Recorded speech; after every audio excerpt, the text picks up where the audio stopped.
So I'm going to record the stuff. Whoever can turn on their screen would be greatly appreciated, as I'm talking to people, not to a computer screen. If you can't, that's fine too. But Mirza Hashem, with Hashem's help, we're going to get started. You know what? I'm going to bring the picture up again. Let me actually just go over the picture so that we can get some kind of an image. Hang on, guys, 1 second. Of the I have it on my WhatsApp. Hold on.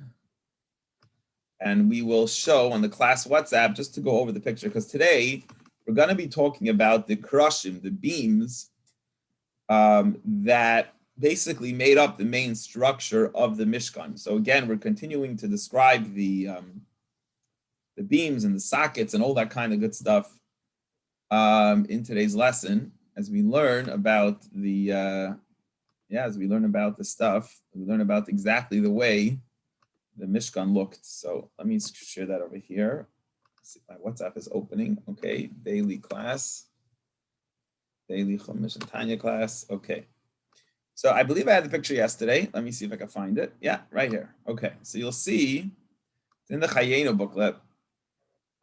That is the krushim. Those are the pine wood, the acacia wood that they used, and basically it had two legs, which we mentioned in a previous class.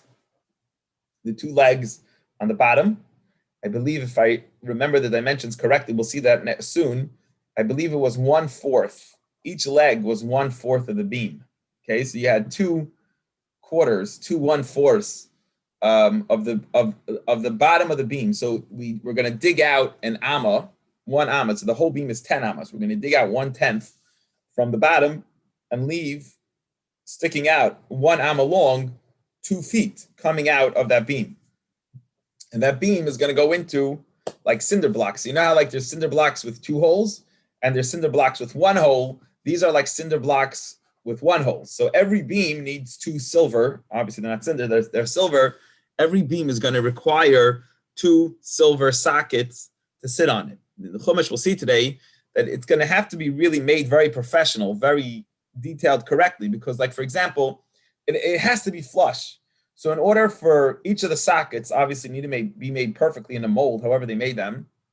And then the feet would sit on those 2 silver sockets in the bottom, and it would mesh exactly. So the legs went into the hole exactly meshed.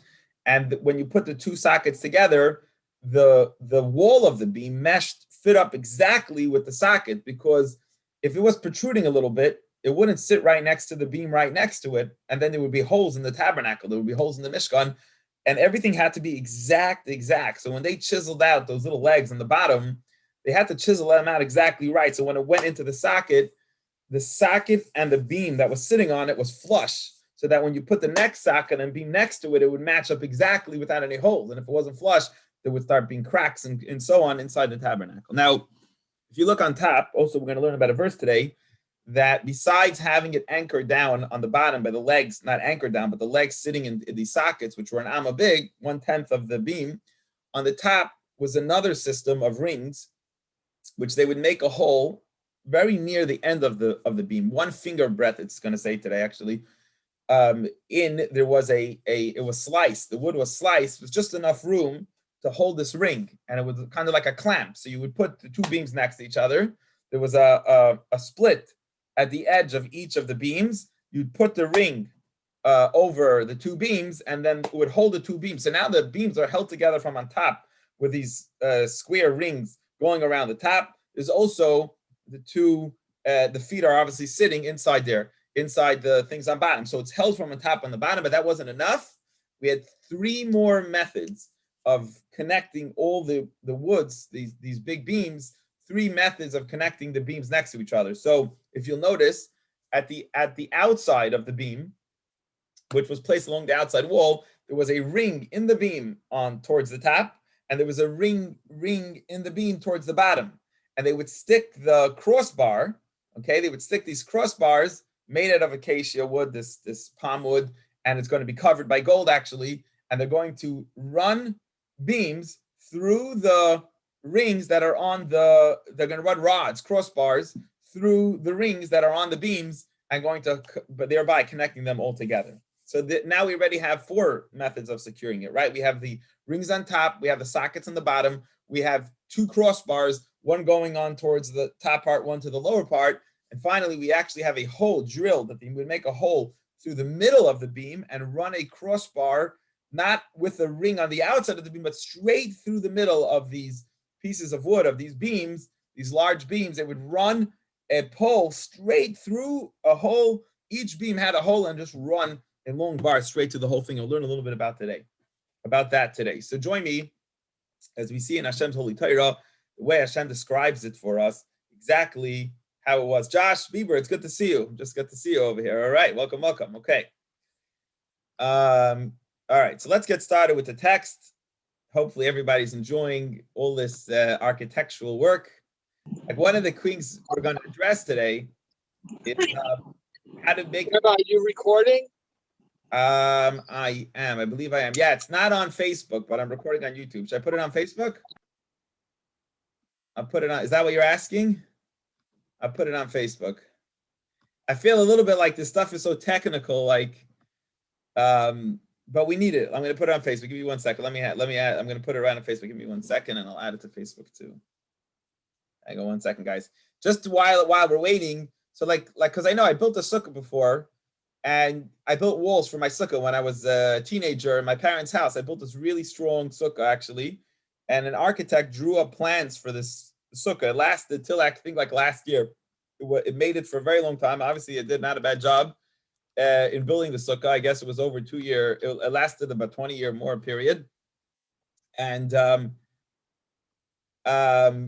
question becomes when you're building walls. Okay, so you're building 2 walls or 4 walls. What do you do at the corner, right? So what do they do in the Mishkan at the corner, right? What do you do when you get to the corner? Like, how do you make that flush? Okay, so that's going to be part of the discussion today, and obviously in building these beams that we're discussing here. All right, let's do this. Vasisa as akroshim la Mishkan. Right? We spoke about what? What did we cover? We spoke about the curtains that would cover the beams, but now we're going to talk about the actual beams. You already spoke about some of the furniture. It's interesting how the Torah is jumping around, kind of. That we started off with the ark. Then we went to the cover of the ark, I believe. Then we went to the menorah. I forgot what we did next. Then we went maybe to the menorah. Oh no, I'm sorry. We went to the table. Then for the table, we went to the menorah. Then we went to the curtains, and now we're jumping to the beams where the curtains sat on. Okay, so you guys are getting a full class in architectural work of how Hashem is telling Moshe to build the tabernacle. So Vasisas akrashim la Mishkan. You should make these krushim. Here he's calling it planks. You should make planks for the tabernacle, for the Mishkan.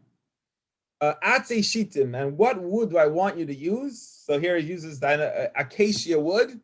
In the Chayenu, I like the word a little easier, pine wood, right? So I mean, I think I don't know what acacia wood is, but pine wood is something that's more common. Like, you could buy like a pine bookshelf or something, like pine wood.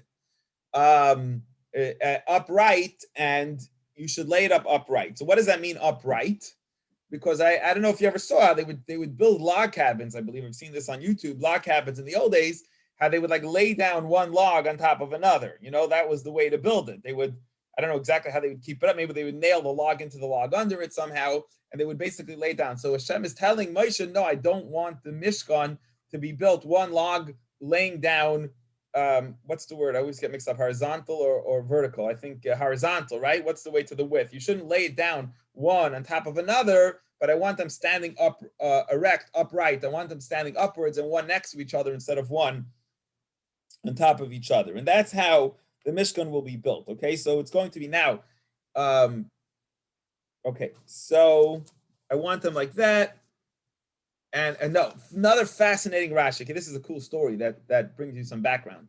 So when it tells you the word, I want you to build the beams, the planks for the Mishkan, he uses in Hebrew a hey. He says, I want you to build the krushim. Not I want you to build krushim, I want you to build the krushim, the planks.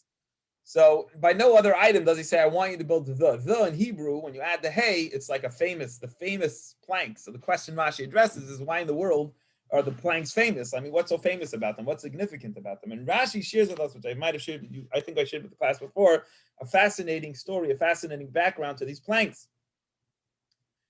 The Jews knew that they were going to build Rashi tells us, a Mishkan in the desert, right? And the problem is, where are they going to get wood from? I guess maybe from the Egyptians when they left, they had gold and silver.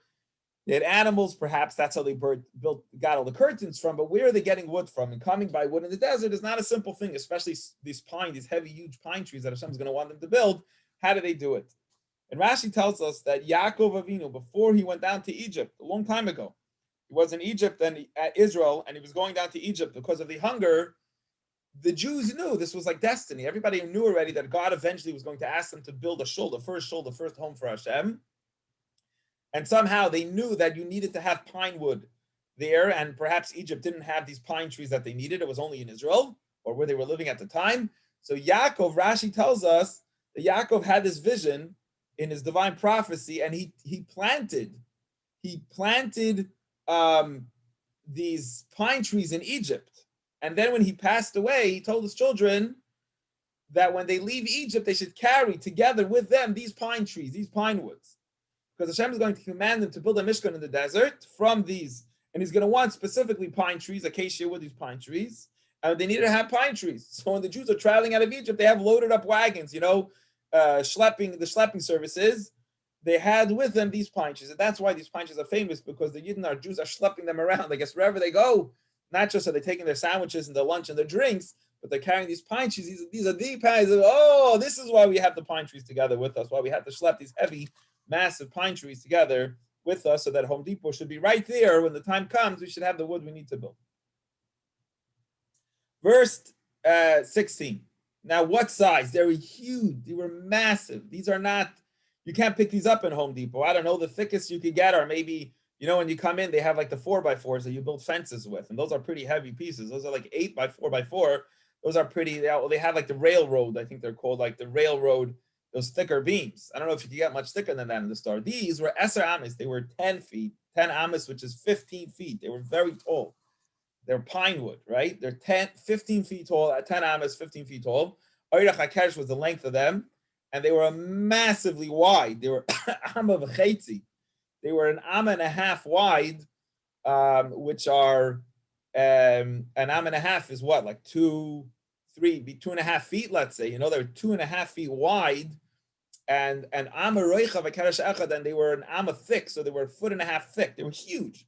I don't know if you've ever seen, I know in the older houses, and maybe even today modern homes, the way they put on the foundation of the house, they have these really big, thick pieces of wood. This was probably double or triple the size of those.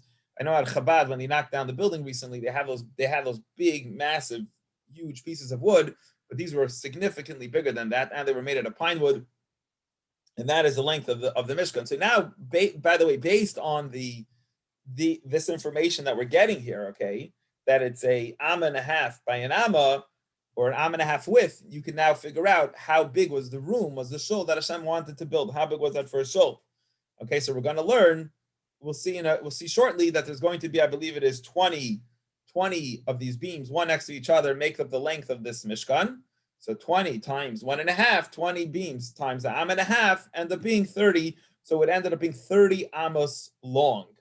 Okay, and the width will end up being 10 amos. 10 amos is the width. So it's a pretty big room. Is the first shul that Hashem is commanding the Jews to make. All right, let's move right along. But you know that because we know the size of the beams. Shtei yadais. Now on the bottom of those beams, they should have 2 hands or 2 legs. Is 2 square pegs should be inside these inside the beams. La keresh achad, for one beam, one plank should have 2 legs, 2 pegs. Okay. Say shtei yadais la keresh achad mishulavais. Mishulavais means rung-like. What does it mean rung-like? So Rashi explains, I know today hinges, when you look at a door today, the hinges are on the side of the door, right? So when you open the door, the hinges turn. The olden day hinges, right? How were they? The door would be sitting on a nail, right? You know what I'm talking about? Like a nail would be on the bottom of the door, a nail would be on the top of the door, and the door would turn back and forth because it was sitting on a nail. Not that the hinge was behind it, but the hinge was under the door, right? The nail, like a metal thing would be protruding under the door, a metal thing would be protruding on top of the door, and then you would open the door in that fashion. I think some closet doors kind of have the, yeah, I believe some closet doors might have the kind of system, right? You ever open up a closet door and open side to side, and you have a nail kind of on bottom, a nail on top, and the doors open based on that nail. So it's saying here rung-like. It was like a rung, that a rung, like in a ladder, would come out of the bottom of at least on these beams, there were these two rung-like things. Kain tasa lechol karshe hamishkan, and you should make these two legs, these two rungs, these two things sticking out. You should make these two these two feet on the bottom of the krashim, these two like rung, like ladder kind of things that should be sticking down. Now, how long were the feet? Okay, an amma. So you hollowed out, you chiseled out. The whole beam was 10 ammas high. So you chiseled out from the bottom of the keresh of this beam. You chiseled out 2 feet, an amma, 1 amma high, 1.5 feet, was like a long legs that were sticking out. And I believe, if I'm correct, the legs were 1/4. Each of the legs were 1/4 of the thickness of the beam. So they were pretty fat legs, but they were 1/4 of the two. Each leg was 1/4 of the beam. So you had 2 legs sticking out at the bottom of the karash. Next, continuing in the verse, okay, so Mishulavis, it should be wrong like Isha Lachaisa, one corresponding to the other, okay, one even with the other. The 2 legs should be exactly neatly one next to each other. So should you do to all the beams of the Mishkan. Okay, so you have to have these 2 legs chiseled out on every single one of the beams, and that's what you have to do. Okay. All right, good. Continuing right along. Verse 18. I hope you're following me and getting the picture of what we're discussing over here. Verse 18. Vasisas akrashim lemishkan. And you should make these planks. You should make these planks for the Mishkan. Asrim keresh. I want 20 planks. Lefas negbatemana. I want 20 planks. The length will go along the southern side. Varbayim adne kesef, and each plank needs 1 silver, what's it called in the Bible? Someone's calling me 3 times. Hold on 1 second. Why am I calling?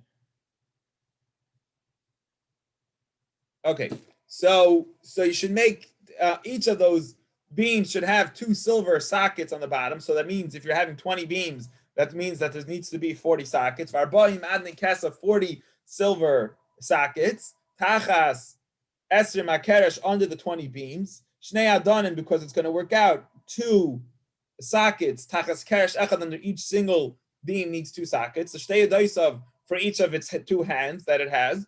Shnei adanim, and then another 2 tachas keresh echad, and again the next beam under it, and shtei adaisav needs 2 silver sockets under each one. Ulitzela hamishkan.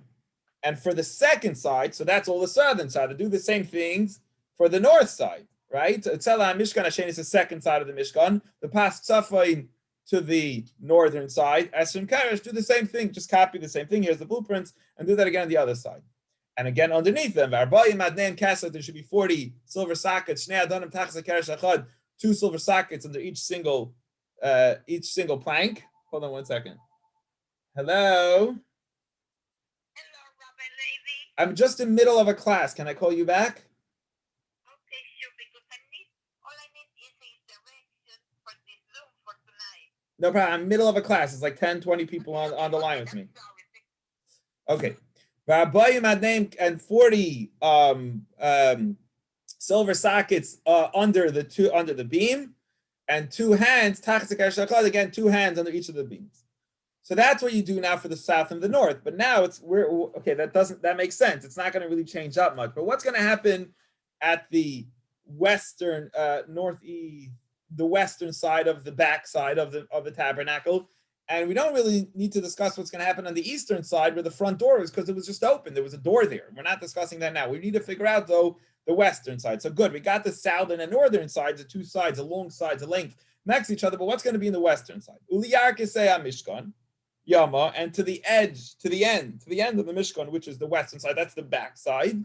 Tasa Shisha Karashim, it's not going to have 20, you're only going to make 6. You're going to have 6. You're going to have 6 planks making up that back wall. But the problem is, now we know that 6 planks only makes up 9 amas, right? 9 amas. And I told you before that it was 10. So here's where the corners come in. Here's where they matched up the corners to the Mishkan. So he says, Ushnei karashim, then you're going to add another 2 of these beams that we're talking about, right? Which is an amma and a half.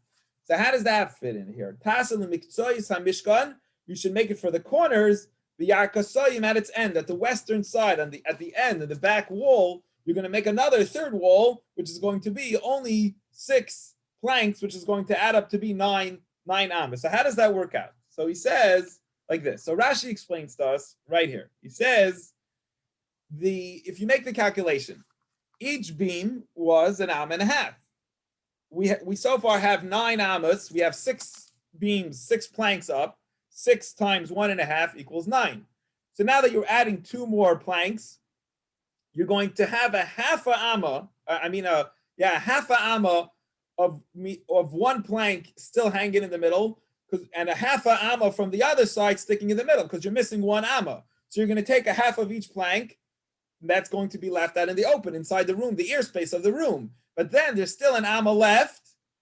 But what's that extra amma on each side going to do? Well, that will be the thickness of the northern and the southern walls will match up to that wall. Okay, so the wall itself is thick an amma. So the wall that's 20 planks will match up and take up 1 amma from the western wall, from the western side of the wall. And that is how it stood. One next in the corner, one next to the other. Okay, so you took out the 2 amas, 1 for each wall. We took out the space that of the western side of the western wall of the back side of the Mishkan wall. The walls all along the north and the south took the thickness was 1 amma. They took away, so it really, that back wall, the western wall, was really 12 amas. But the thickness of the southern and northern walls took up 1 amma of space, remaining 10 amas on either end, with a half a amma of the 2 corner planks protruding into the ear space of that room.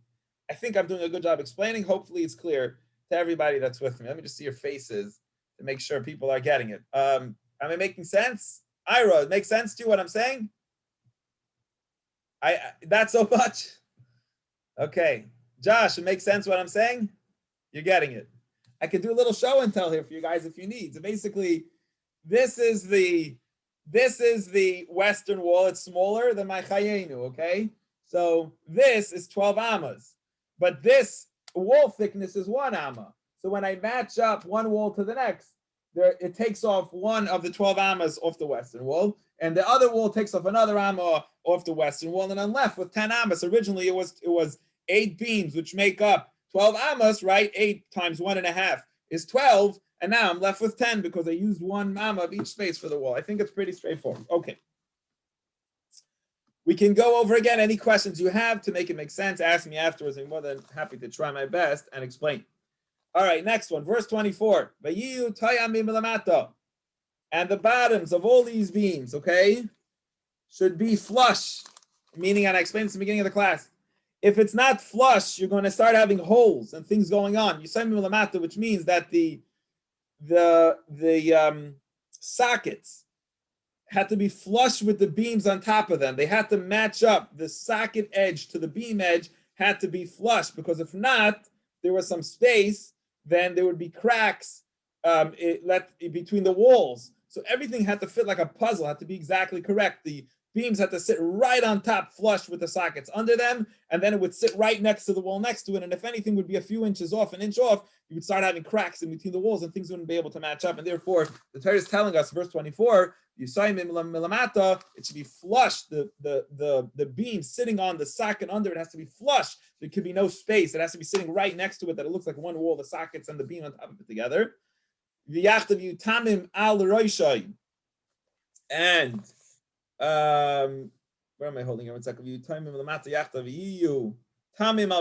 They should also be parallel on top. The top of the beam should also be flush. And you should make a ring. Okay, you should make it on top a ring too, and put rings connecting the beams on top together also. And so it should be for the 2 corners also. So I'm sorry, I'm not sure if it's referring, yeah, I think it's referring to the top, that there should be rings. There's on the top of each plank, there was a slither where they would press a ring down on either side of the two beams next to each other, thereby connecting the top of the beams next to each other, and across the whole top of all the beams of all the planks, there were rings that would force them to be next to each other. So that's it. The whole bottom had flush beams going into sockets that were all flush, and on top there were rings that were connecting the planks next to each other. And this thing was very tight, looked beautiful, and it worked out together really, really well. V'haya, verse 25. V'hayu shmayna krashim. How long was the western side of the wall? Was 8 total beams, 8 total planks. Badneim kesef, and the sockets they sat on were silver. Shisha also, because each plank had 2 sockets, so that comes 8 times 2 is 16. Shisha asar adanim, 16 sockets. Shnei adanim tachas keres echad, shnei adanim tachas keres echad, and 2 sockets under every single one of the beam of the planks that we have here.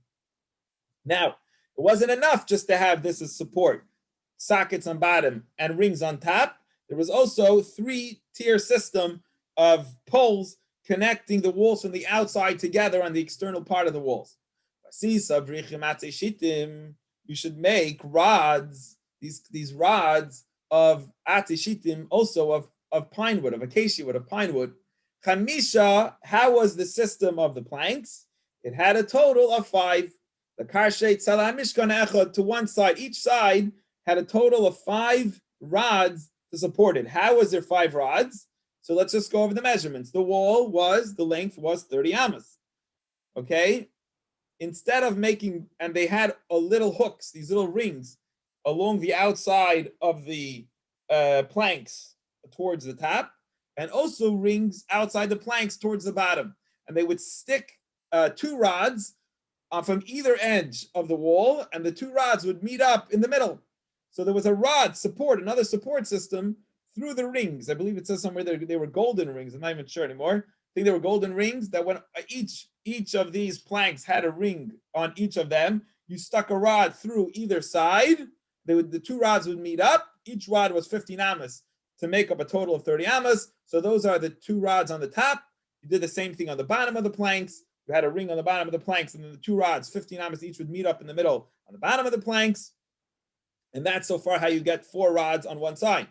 In addition to that, you would drill a hole through the beams, straight through the center of the beams, the middle of the center of the beams, for a 5th support system, right? We already had 4 in place, and you would push one long one long bar straight through the middle, connecting all the planks together through the middle. Now, we're going to learn soon that it was a miraculous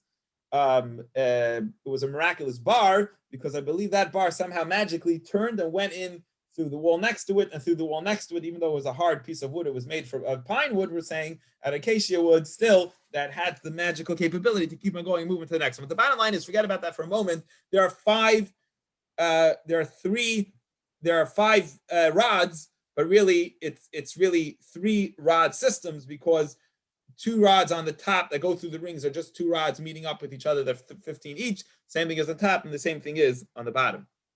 That is verse 26, telling us about the rod system that we had going on over here, and that was on one side. And the same thing happened for the next side, okay? Verse 27, and then do on the other length, on the other side, do another 5 beams. And also on the back side, same exact system. Use 5 different rods in order to connect it. Again, so you're going to have the top ring is going to have 2 rods slipping through the rings, connecting everything on the top, 2 rods slipping on the bottom, and on the back side of the Mishkan meeting in the middle, and then 1 rod that goes straight to the middle. And here's where he tells you the miracle, that when the middle bar is in the midst of the plank, shall extend from one end to the other. Magically, you just stick it through the hole of the southern wall. Then we'll go through the western wall, and then we'll go through the northern wall, and we'll make it through the center of the Mishkan. And finally, last verse for today. God says, Moses, I know you're wondering how in the world you're going to lift these things up. how many pounds is that? A 15-foot by 2.5 foot by 1.5 foot beams. How in the world? Hashem says, I'll show you. You'll do a miracle. But by then I'm going to show you on the mountain how to deal with it, and you'll know how to do it. I just want to say a beautiful lesson to be learned from this, because there's so much meaning here, but the class is so much time just describing the architectural work here, and that is that there's a huge lesson in life. The Mishkan represents our mission in the world as a whole. I was just thinking about this in the car I was driving today, how our world are really supposed to make the whole world a house for Hashem. But kind of our inspiration, just like today, comes from the shul, right? We go to the shul, we get all inspired, we learn how to make the shul a house for Hashem, and then we hopefully carry on the mission to the rest of the world and make the rest of the world a place for Hashem. So here's the message right here. Moshe, there's no way in the world Moses could lift this tabernacle. Listen to this, especially the size of these beams. These things are unbelievably heavy. But Hashem will say, Moshe, why do you pretend as if you're doing it? Once you start lifting it, I'll magically lift it the rest of the way. The question is, then why couldn't God just say to Moshe, I'll lift it from begin with? Why do I even need you to get involved if it's something that's not impossible for you to do? And that's really our whole life. That's what it's all about. Hashem wants us to pretend like it's us doing it. And then once we put in the effort and do it ourselves, Hashem will miraculously help us lift it the rest of the way. Any questions or comments? That's a beautiful message on building the Mishkan. Any questions or comments on today's beams, planks, and rods? Yes. I have a question. Yes, yeah. Pasuk 24, verse 24. Okay. In Hebrew, it's very strange how they wrote it. Yeah. What does it say?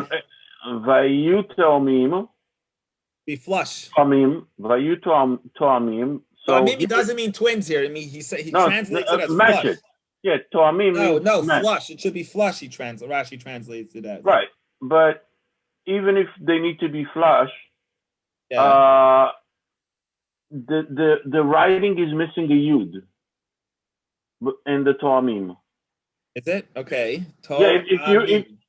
If you read the Rashi, it says if you read the Rashi underneath, it says all of them should be Toamim. But on the other one, it's missing the opposite.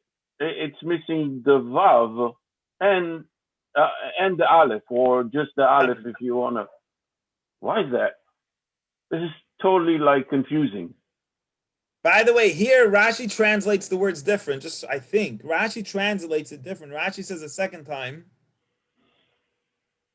Parallel. No, actually, if you read it in Hebrew, he says that all the planks should be Toamim, and he writes it with Taf Aleph Mem Yud Mem in Hebrew, so they'll be matching one each other. And on the bottom even says they should be like twins, which is Toamim, which is the same writing, but the letters are just swapped between the Aleph and the Vav. But here they're missing letters completely. So I'm just seeing here, he brings us a debate in the Gemara, okay, what it means actually in Shabbos. In the Talmud Shabbos, page 98, he says there are two opinions as what's the meaning of Tamim. Rabbi Yehuda says it means that the beams finished off, like tamu, kilo tamu chatzadecha, means to finish off the tapper at the top. And Rabbi Yehuda says it indicates that the beams must be of one complete piece, tamim, like it should be whole. It shouldn't be like, I guess, maybe pressed wood or screwed together wood. It has to be complete. Just saying that the Rashi is not bringing you here the debate in the Gemara about what exactly it means. So it seems to me that Rashi is going through a straightforward interpretation, but it seems maybe, I don't know, it's a good question, but according to what I'm telling you, the Gemara, there's a lot of other significance to the word, and it seems like maybe the first word and the second word might actually have a different meaning. That the first word might mean flush, I'm just looking quickly here, and the second word might mean either complete, or that it should be made out of one piece, or like kilo tamu, like finished. So they're different words, right? Tamim could mean different things. It could mean flush, like smooth, like flush, complete, or it could mean completed, or it could mean one whole piece of wood, or where the wood ended. So the Gemara, interestingly, it's a good question, Eyal, but I'm just looking here quickly. If you look up the Gemara Shabbos 98b, you'll see a debate there exactly how to understand these words and the significance of how it is. So I don't know if that answers the question. I don't have the full answer here, but the Gemara discusses that actually. You're giving me homework. You're giving me homework for Saturday. You think you're giving me homework? I'm giving you homework. Okay, very good. At least I'll know. But just some. You're right. Rashi. It's interesting. The commentary's question why Rashi seems to translate it doesn't bring get into the debate among the Talmud. And just one note here is saying Rashi just wanted to stick with the simple, straightforward meaning, which was just say that it means flush and that's it. But which would leave your question a good question. Why spell the word differently? It seems that the Gemara and Shabbos, Talmud and Shabbat might have a discussion about this. So we need to do more research. I don't have an answer, but I see there's more to learn in the Gemara. All right. Good question, Eyal. Thank you. Excellent. Okay. Any other questions or comments? Very difficult topic at hand. Okay. Yes. Evan, yeah, you said you had a question? Ira, yes. Harry has a question. Yes. Not related to the material, of course. You said Gemara instead of Gemara. Are you Oh, okay. I'm talking to Eyal, so I said Gemara. So maybe you were Sephardic. You were holding out on us here. I'm everything. Okay. All right, moving right along to today's Tanya. So, my friends, we got to complete today's Tanya. So I believe we have 2 days left to learn about the bitterness. Again, just to recap, we're discussing a Jew who, and then we're done. Today and tomorrow we finish this topic. We're discussing a Jew who's apathetic. What do you do with a person that has apathy, that just doesn't care? You got to shake him up, wake him up. Say, what's going on, Mr. Jew? How come you don't care? You got to wake the guy up somehow to the reality of what's going on inside the world. So we discussed many ways to help this person who's just a clog. He's a log. He's just not interested. And we tell him, sometimes it's because the person thinks they're so great. So we tell them that, why do you think you're so great? And you need a little bit of humility and how to get some humility. And we got to break the log. We got to clear the jam, right? We're talking to a person who wants to daven, is trying to daven, but his heart is so stuffed, he can't get there. So today we're going to, second to last class on this topic, we're going to continue addressing this. And we're going to bring up an interesting difference to separate the emotions. A lot of times we confuse our emotions and we might compare it. And he wants to tell you that there's a very big difference between bitterness and on the other hand, sadness and depression. And although they're both, you might mix it up in one big cholent, you might make one big pot out of it.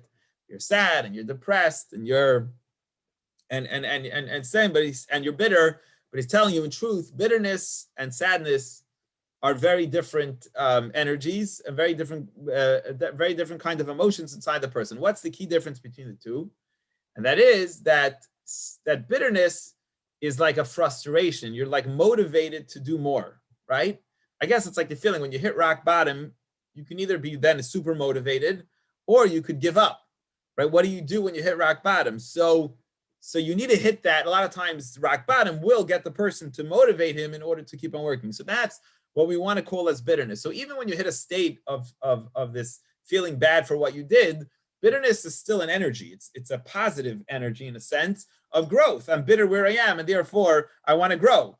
But sadness, which a kind of sadness that leads to depression, that's the opposite. I just give up on life. I'm just not interested in living. And then instead of being a motivating factor, that's actually exactly the opposite. So here you have two emotions where a person regrets and feels bad about what they've done. But the emotion of sadness could be a very positive emotion, and the emotion, a very negative emotion, and the emotion of bitterness could be a positive emotion. Let's learn it today. I'm going to discuss this without discussing too much outside. I'm going to go straight to the text and try to discuss this idea inside. Let me actually stop the recording.